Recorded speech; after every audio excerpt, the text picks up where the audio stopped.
36 வருஷத்துக்கு அப்புறம் அவினாசி கிழக்கரத வீதியில் இருக்கிற காசி விநாயகர் கோயிலோட கும்பாபிஷேகம் வர மே 23ஆம் தேதி வெள்ளிக்கிழமை காலையில 6 மணிலிருந்து 7 மணிக்குள்ள நடக்குதுங்க.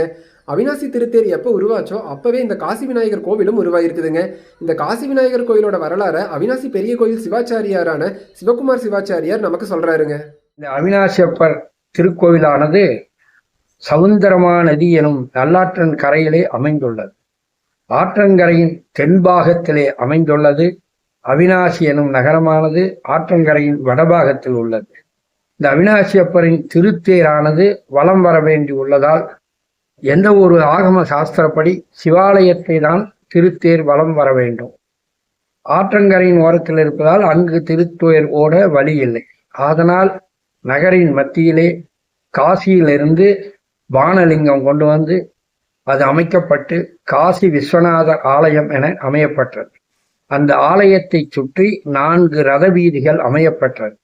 இந்த திருத்தேர் மிகச் சிறப்பாக விக்னம் இல்லாமல் ஓடி மக்கள் அனைவரும் திருத்தேரிலே கலந்து கொண்டு தரிசிக்கும் பொழுது எந்த ஒரு அசம்பாவிதமும் நடவாமல் இருக்க ஸ்ரீ விநாயகப் பெருமானின் அதே காசி விநாயகர் எனும் நாமத்துடன் கிழக்கு ரத வீதியில் வடக்கு பார்த்து அமைத்து வழிபட்டு வந்தனர். இத்திருக்கோயிலானது 100 ஆண்டு காலம் சிறப்புடையதாகும். இந்த அவினாசி திருத்தேர் எப்பொழுது உருவானதோ அப்பொழுதே உருவாகி இருக்கிறது என்று அறியப்படுகிறது.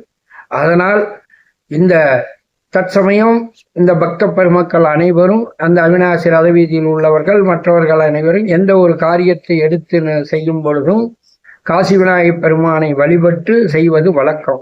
அது மாதிரி வேண்டுவோர்க்கு வேண்டுவன வழங்கி எல்லா அருளையும் தரக்கூடியவர் இந்த காசி விநாயகப் பெருமான்.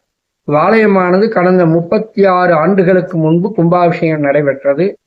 அதன் பிறகு இப்பொழுது உள்ள நிர்வாகத்தில் உள்ளவர்கள் முயற்சி எடுத்து அதற்குண்டான பாலாலயம் நடைபெற்றது. அதைத் தொடர்ந்து திருப்பணிகள் நடைபெற்றது. மிக சிறப்பான முறையில் எதிர்வரும் வைகாசி மாதம் 9ஆம் நாள் 23/5/2025 வெள்ளிக்கிழமை காலை 6 மணிக்கு மேல் 7 மணிக்குள் மகா கும்பாபிஷேகம் நடைபெற திருவருள் கூட்டியுள்ளது. அதுபொழுது அனைத்து பக்த பெருமக்களும் வந்திருந்து ஆலயத்தின் மகா கும்பாபிஷேகத்தை கண்டுகளித்து விநாயகப் பெருமானுக்கு திருவருளுக்கும் குருவருளுக்கும் பாத்திரமாகும்படி வேண்டி கேட்டுக்கொள்கிறோம். அவினாசி காசி விநாயகர் கோயில் எல்லாருக்குமே தெரியுங்க. ஆனால் இந்த கோயிலோட வரலாறு நிறைய பேருக்கு தெரியாதுங்க. இப்போ சிவாச்சாரியார் சொன்னதுக்கு அப்புறம் தாங்க எனக்கே இந்த காசி விநாயகர் கோயிலோட வரலாறு தெரிஞ்சதுங்க. சிவாச்சாரியார் பேசின ஃபுல் வீடியோ என்னோட யூடியூப் சேனலான எஸ் விகாஸ் நடராஜன்கிற யூடியூப் சேனல் இருக்குதுங்க. மறக்காம எல்லாரும் அதில் போய் பாருங்க.